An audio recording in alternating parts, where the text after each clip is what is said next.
welcome back to this week's episode of the CryptoNoobz Podcast, where we talk about cryptocurrency and the world around it. I'm your host, NelsonRecardo.x, and I'm joined with my co-host, Lambo.242. And on this episode, we're going to be talking about everything from crypto and privacy to digital assets. So we would like to introduce you to our guest, Mr. Tunahan Tolaz from Victus Global. How you doing, Tunahan? Yes, sir. Thank you so much, guys. My name is Tuna. You can call me Tuna. Easier for foreigner friends. Head of strategy with Victus Global. Excited and happy to be here. Thanks for having me. Thanks for joining us, man. Before we even get into it, we definitely have to talk about this story that happened. Oh, So yesterday? yesterday.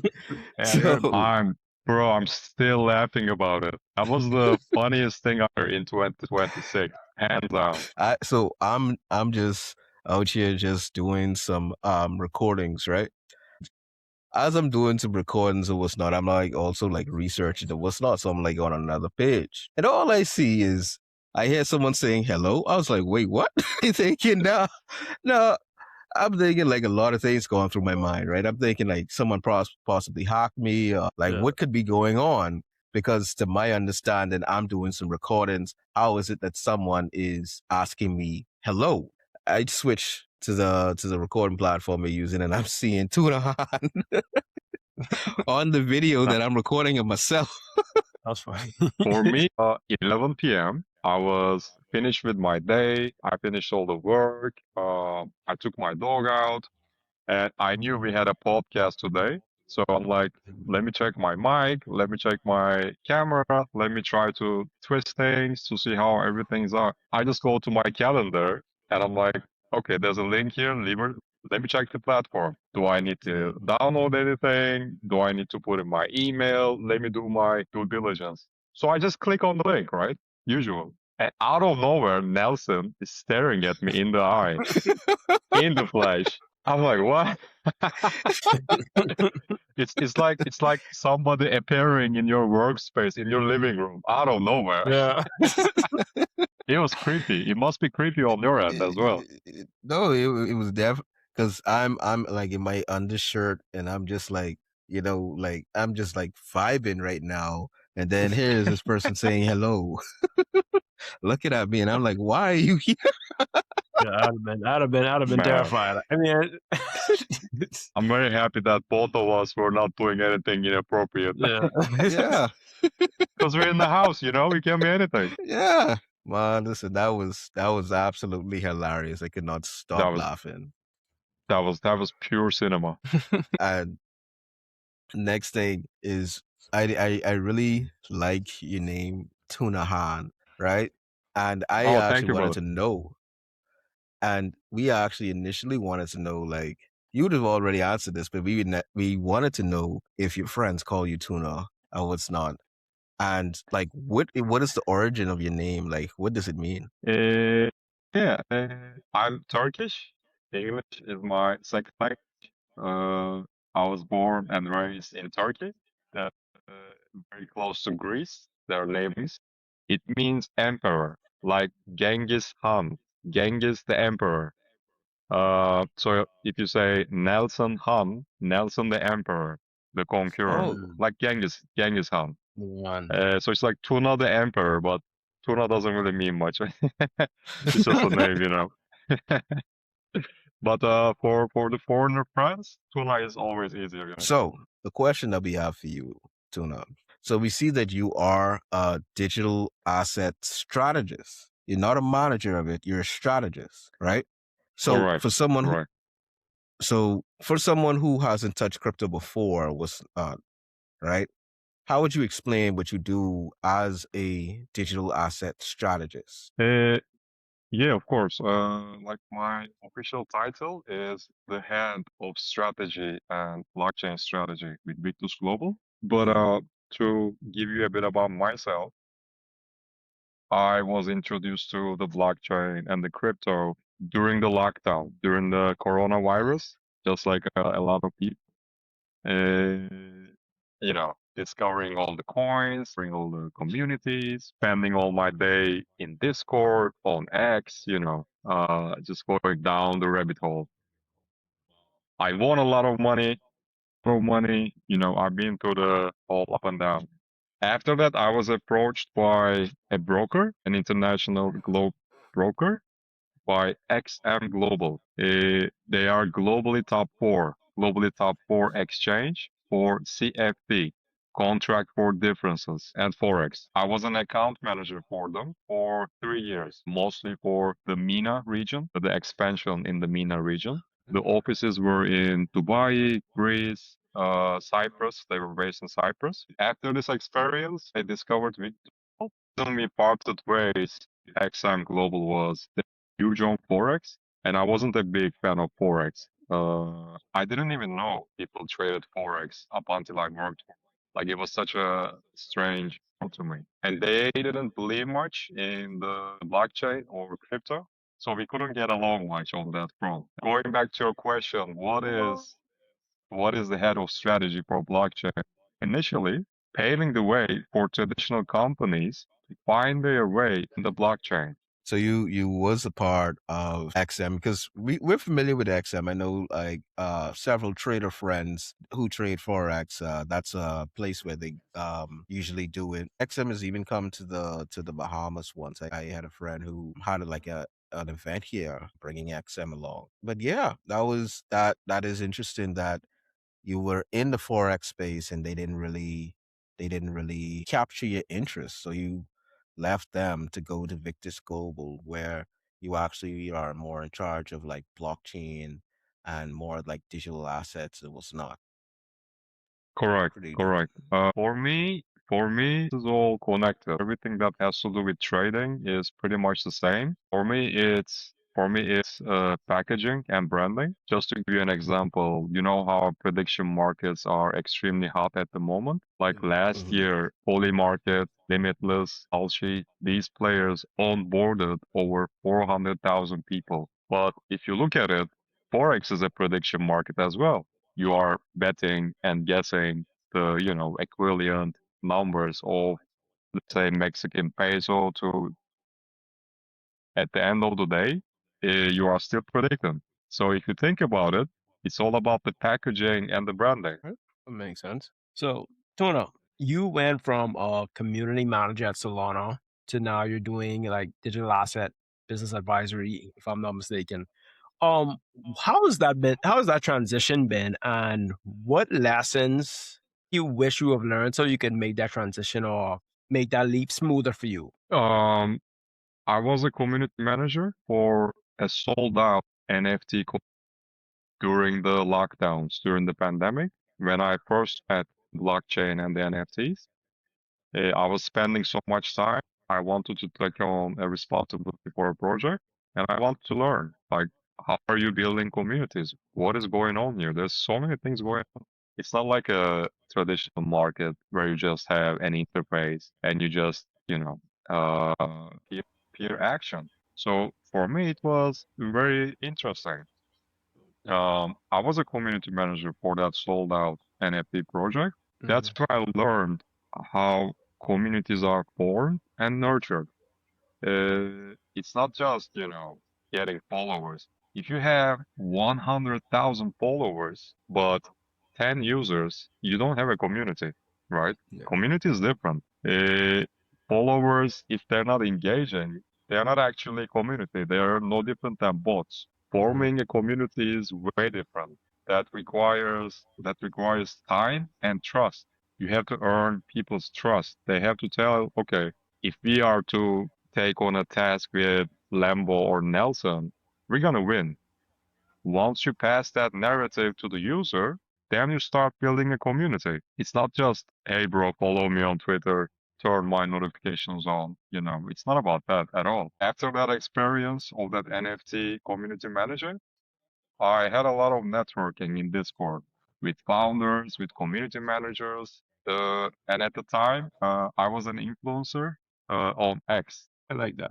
I like that insight. It's like, I guess, just listening to the community, just seeing what the people want. Yeah, for example, like I do content creation, and one of the things I learned is you can't always make what you find interesting. You have to make what the people find interesting. And a lot of times they'll show you and they'll tell you, you know? Yeah, Yeah, I like that. I like totally, totally. You the market decides. It's not yeah. you Yeah. as Lambo. It's not Nelson. It's not Tuna. The market decides. Once you understand how to listen to the market, you will succeed. Trust me on that. Definitely. That means there's a real demand out there for what you want to do or what your company wants to do. If you, just to give you a concrete example of how to listen to the market, don't try to build an NFT marketplace in 2026, right? Because NFTs are dead. Yeah, this is what I mean. This is what I mean by listen to the market, see where the demand is, see what people want, and you can only do that by experience. You can't do that by chatting on X all day. You can't do that by being on Discord all day. You actually have to talk to people. You actually have to network, and you can create all the content you want, but if all the ecosystems they are giving grants towards privacy, then you have to kind of go that way as well if you want to succeed.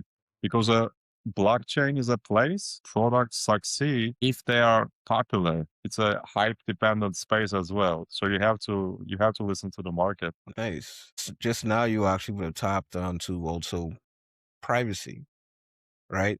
First and foremost, I just want to say that I really do enjoy I really did enjoy that explanation of listening to the markets, because a lot of times we still go building what we like, and we don't really listen to what our consumers, customers, clients, communities, these various people, what they actually want. And they're asking for it, and we're just ignoring them. So tapping back into the privacy part, right? Now, I know that you do a few things with privacy as well. And most people think that their data is private online, but is it actually private today? Like, is their data actually private? I don't think so.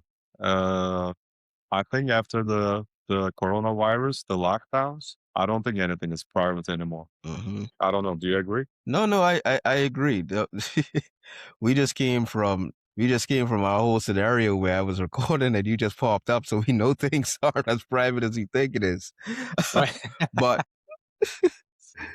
but even outside of that, I don't think. I think that once it's online, a lot of people have access to it. I don't think anything, especially everything that is quote unquote free, I don't think that they're private. No, not at all. Not at all. When something is free, you are the product. That's given with every application. And also, if you notice, these new applications, these editing applications, recording applications, they always get your consent in the heat of the moment when you're vulnerable. I'll give you an example. You download a streaming app or an editing app, and you sign up, you put your email, you do the KYC. At that moment, it's not asking to track your location. You start dabbling in the application, and let's say you create a TikTok, you do a little edit. The moment you want to post it, it gives you that question. Yeah, but in order to post this, you have to allow the whatever. So it catches that heat of the moment. And at that heat of the moment, you don't care because you just want to post what you want to post, or you want to finish editing what you want to edit. So it's just that perfect sweet spot, and you don't care. You just allow everything. These applications are engineered for that. That's how they make money, you know? And I don't think anything is private at all. I'm sure you had moments like that. We usually don't remember. Yeah, I agree, because definitely things like TikTok, uh, do that. Instagram. I also know CapCut made a update where they said, any content that you edit with CapCut is now, technically their property. So they could do whatever they want to do with that content that they want, and that is legal. And I it's basically, you either gonna allow it or you just can't use CapCut. That's scary. Right. All right. Scary. Right. Same goes with the blockchain. Yeah, go ahead, Lemo. So, Tuna, let me ask you a question. What is the difference between security and privacy? Or is there any difference, like, what do you think users or anyone who's entering the crypto space should know? I think there are, totally different subjects. Something can be secure but not private, and something can be private but not secure at all. But if we narrow it down to the blockchain, most people don't know what blockchain is public. If you know my wallet, whether it be Solana, Bitcoin, whatever, if you know my wallet's extension, you can see what's going on. You can see how much balance I have. You can see who I'm sending money to or receiving money from. It's all out there. Regular people don't know this. In every conversation when I mention this, they're like, "What? Really?" Mhm. I'm like, "Yeah." But that's why Bitcoin was invented. Like people never really research what's going on. Why Bitcoin was invented? Why was it a thing? Bitcoin was invented in order to make government transactions public as a layer of trust so that we can see how much are they paying each other, so that we can see who's getting what, so that nobody's giving bribes or getting secret payments from. That was the logic of Bitcoin. Mhm. Um, People don't know this at all, but now it's the opposite. Now we want to make it private, right? Now we want to make it more confidential. Yeah. Yeah. That's what I actually tell people. Like, when some people think of crypto, they always think like it's just anonymous transactions. And I tell them like sometimes it isn't as anonymous as people think. Like, because there's a blockchain basically recording the transaction. So you have this public ledger which have all the transactions going. So it is like a digital record. And realistically, if you want to commit, because a lot of people they associate crypto, especially in the early stages, with committing illicit activities. I was like, if you want to commit illicit activities, you don't want something with that. You don't want a digital record of all your transactions and all that. But I tell people a lot of times, like, it's becoming less anonymous. I mean, by virtue of just becoming less anonymous right now, especially like how everybody's now into crypto. Back when it was only hackers doing it and all that, yeah. But right now, you have the government who's trying to make their own blockchains. They're trying to get on the blockchain. So it's like, yeah, And that's why I think this is why the narrative is here. This is why privacy matters so much right now. Before this, nobody cared much, if you think about it. I think because of the institutional players, they demand privacy. Donald Trump had a meme coin on Solana, right? yeah. And now with the word Liberty Finance, they have their own stablecoin. So you have all these influential figures, the president's son, a lot of people. Venezuela dabbled, if you remember as well. So many countries, UAE, they all want their stable coins. So you can tell that the world is going to a digital economy where, a banknote, printed banknote is going to be irrelevant in 10, 20 years, I would say. Because at the end of the day, if I send Nelson some money from a traditional banking application, at the end of the day, that's just some numbers appearing on his screen. It's not like there's physical transaction. So now banks woke up to this as well, and they want to utilize this hype, this crypto hype. And for those players to, step in, they need privacy. If they can track everything I'm sending Nelson, then GDPR, European laws especially. There's a lot of things connected in this. It's so interesting because literally about, let's say, 3, 4, probably 5 years ago, it was not. Crypto was a space just filled with, as Lamont said, the hackers. Well, Lamont said the hackers. I wanted to say, yeah, man, the hackers and the scammers. That's what a lot of Like, people. think about it. Oh, you say something? That's what a lot of people still think it is. Yeah. Not some people, most people. Guys, this is still very niche. Never forget that. In any crypto conversation, always remind yourself this is still very niche. This is still very far away from the mom and pop businesses, your gym bros. This is very, very far away from the regular people. So always remind yourself that we're talking about something that is niche. That's why I try to keep all the conversations easy digestible. Like, So you talked about Zama before, and I remember going on Twitter and remember seeing you like, doing some promotions for Zama, right? I know that you participated in their community challenges.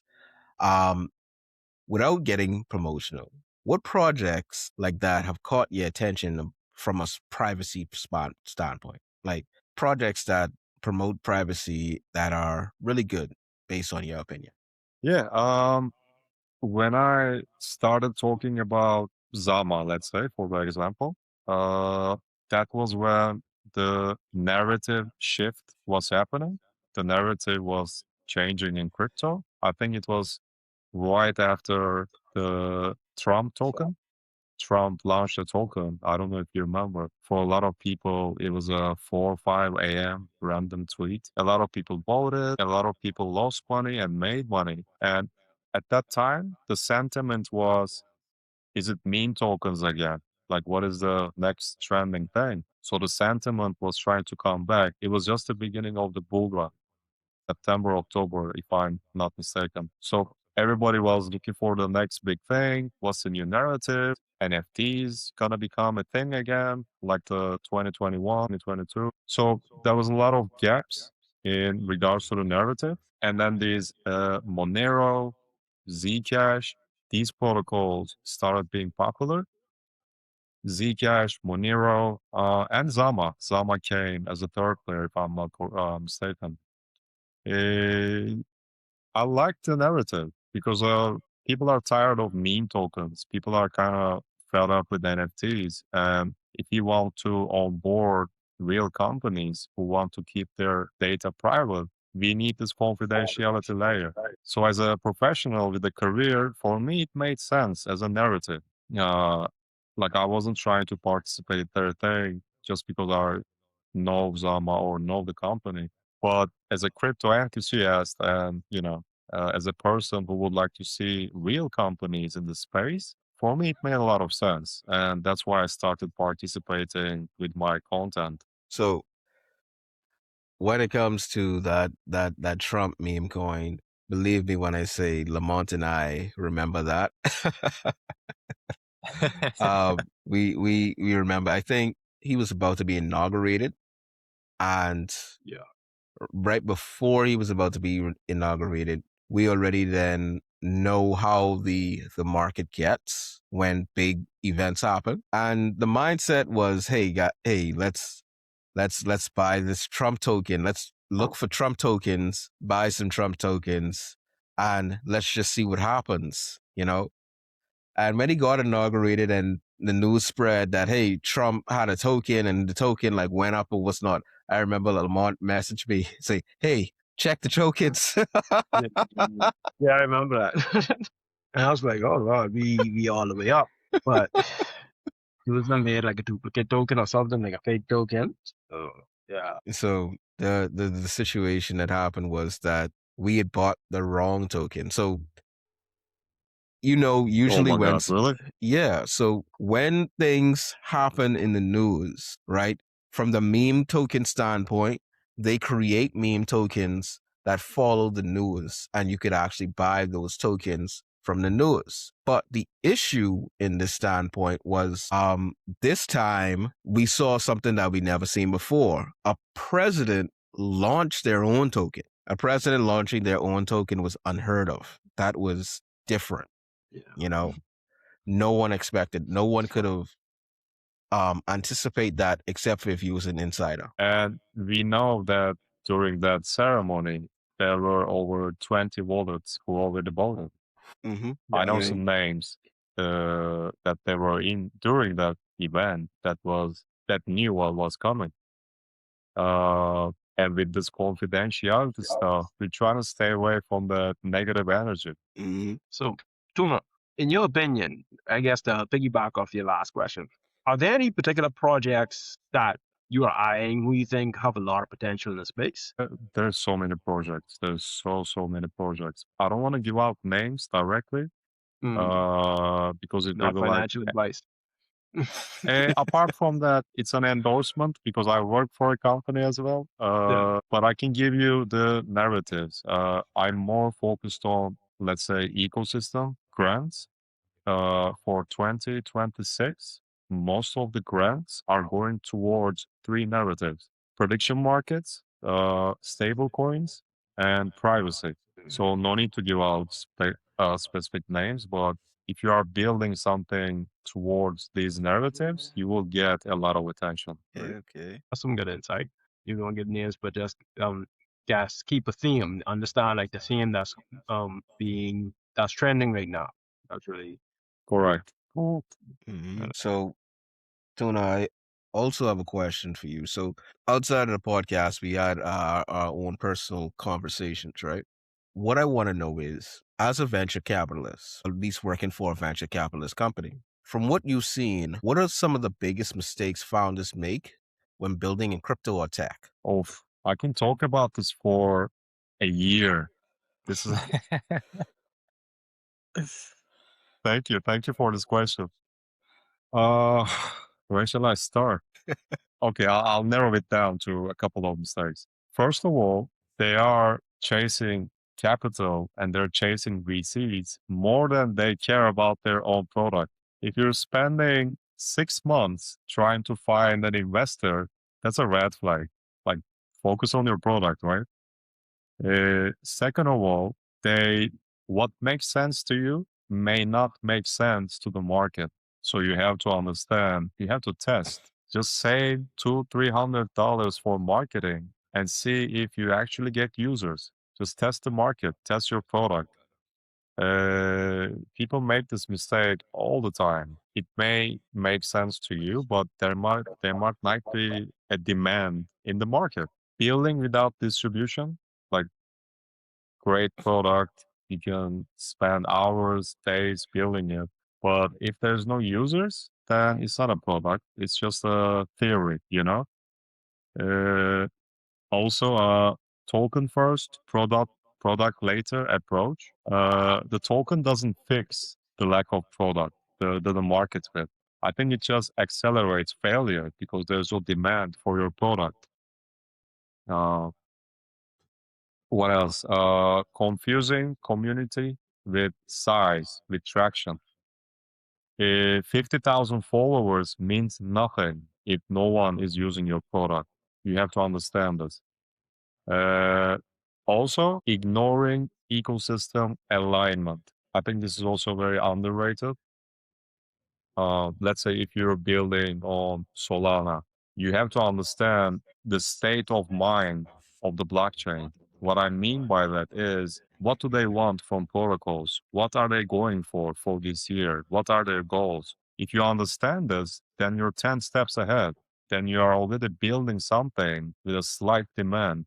Then you can build more on top of that. Last thing I want to say on this topic, rather than chasing big grants or a VC, rather than spending your time and effort on this, if you are really serious about your product, go for micro grants. Micro grants are extremely easy to get. Every ecosystem will give you $200-300 to throw an event and order some pizza. Get a micro grant, host an event, order some pizza, record this event, create your content around it.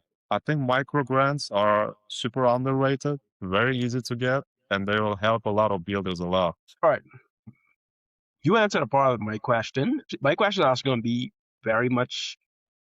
It touched on the last part of your answer, where I was going to ask, how important are grants for like communities and startups, especially like in their early stages or like their developmental stage? How important would you say grants are? Very important, of course. Like, but my answer to this would be, don't focus on the grants much. They are extremely important. They will help you, right? They will get you from 1 to 10.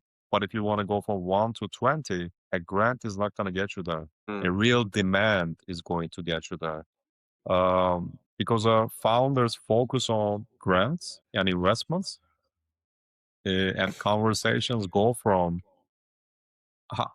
conversations should stick to how can I get more users, but conversations go to, if I do this, can I get this grant? If I do that, can I get that grant? Once you pivot there, then you're just chasing grants without a real demand. And you're just chasing something of an illusion, right? You don't have users. You don't have a market fit. Try to onboard users. Try to build your product and onboard people to use this product. If you have real users, all the grants will find you. You don't have to chase them at all. I Yeah, like that. that's facts. It's almost like establish your own foundation first and go from there. Yes. I mean, grants are always helpful, but you need users. You need somebody, you need a market demand.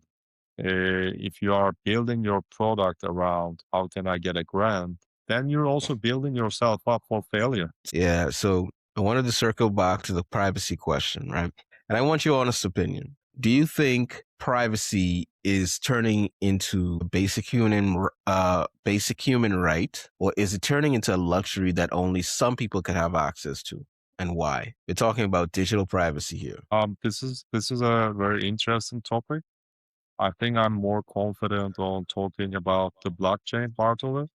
But essentially, I think it is becoming kind of a luxury. I wouldn't call it a luxury, but kind of a privilege, because it's not like it's expensive to be private. So I wouldn't call it a luxury, let's say, but I would maybe call it a privilege. Like if you are able to live your life in a private manner, then you are kind of privileged than the rest of us because of our jobs, because of what we do, we are always online. We're always using platforms. We're always messaging people. We're always calling people, and we're living a huge digital footprint. So, say for what I do to earn a living, I can't be private at all. I have so many interactions. I'm traveling all the time. I'm dealing with protocol founders, and I think it's a privilege more than a luxury. That's what's up. I see what you mean more about privilege instead of luxury, because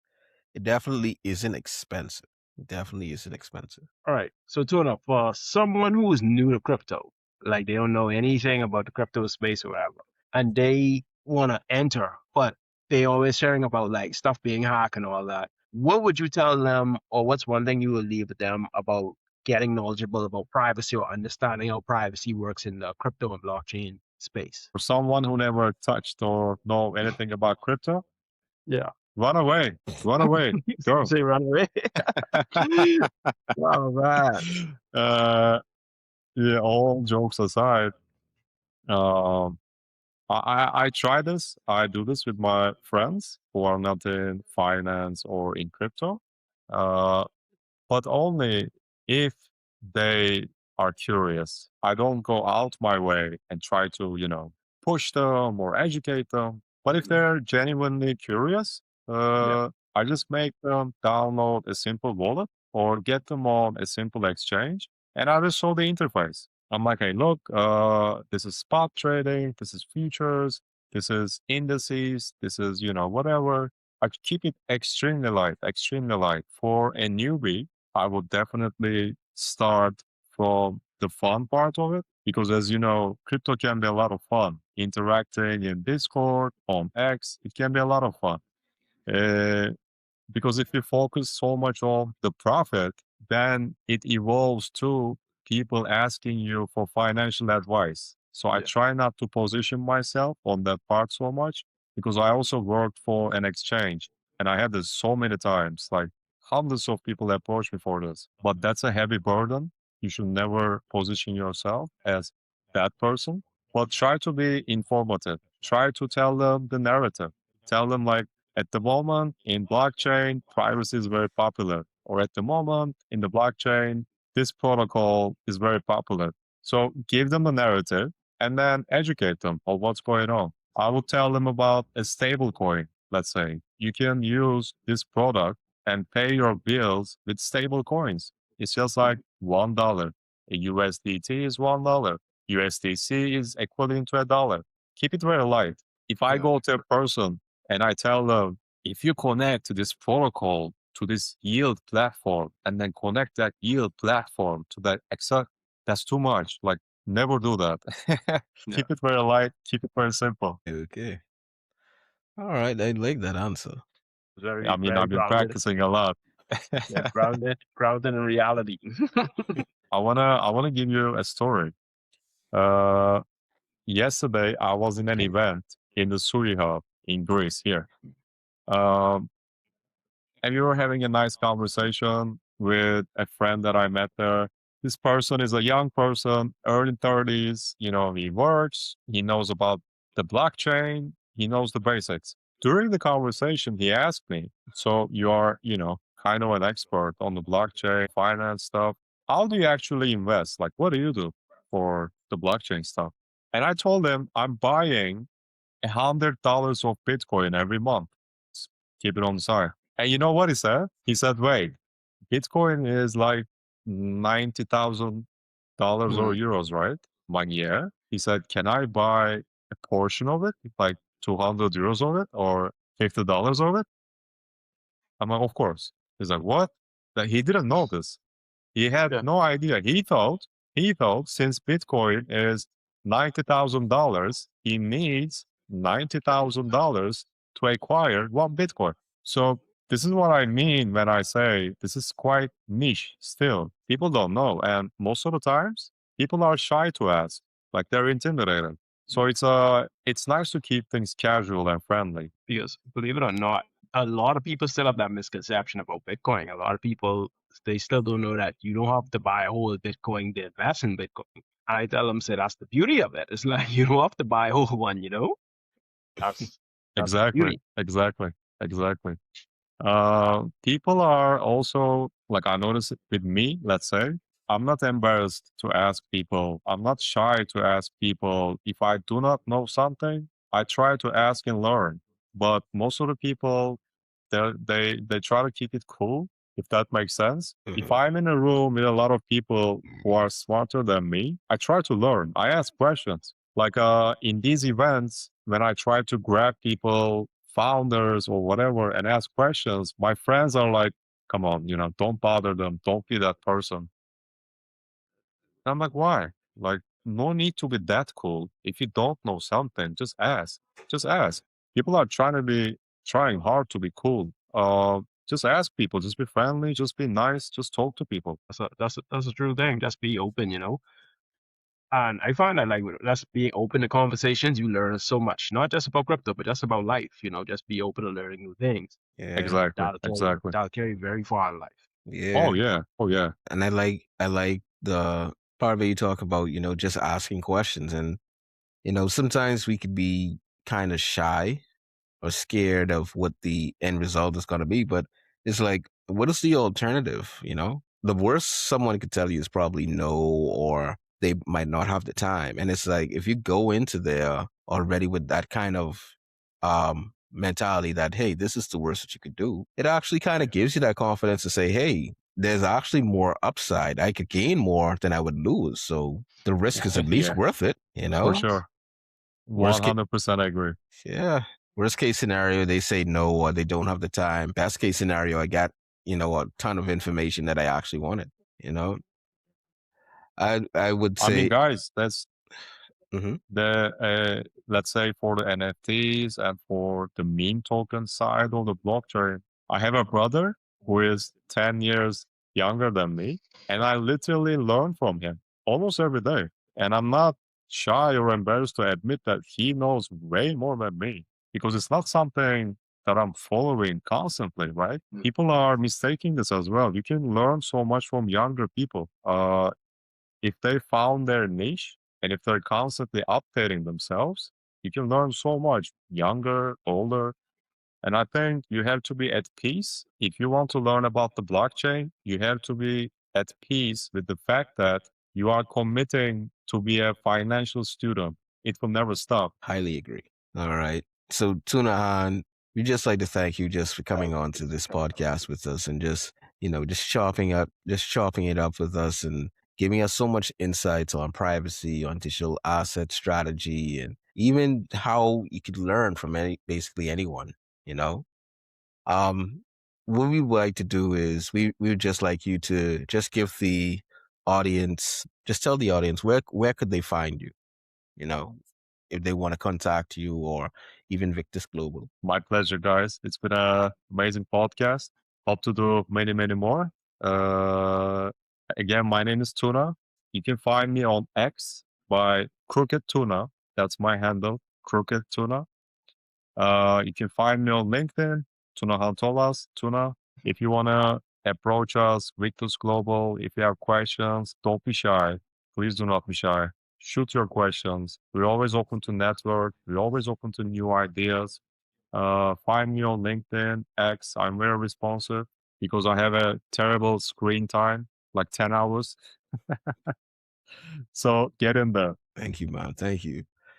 And to our audience, once again, we'd like to thank you for joining us with another episode of the CryptoNoobz Podcast. If you have any questions, you could always just message us on any of our social media profiles or message our email at cryptonoobsedu@gmail.com. And yeah, just hit us up, ask us questions. We're always open to answer. And with that being said, you guys have a great day. Peace. Right.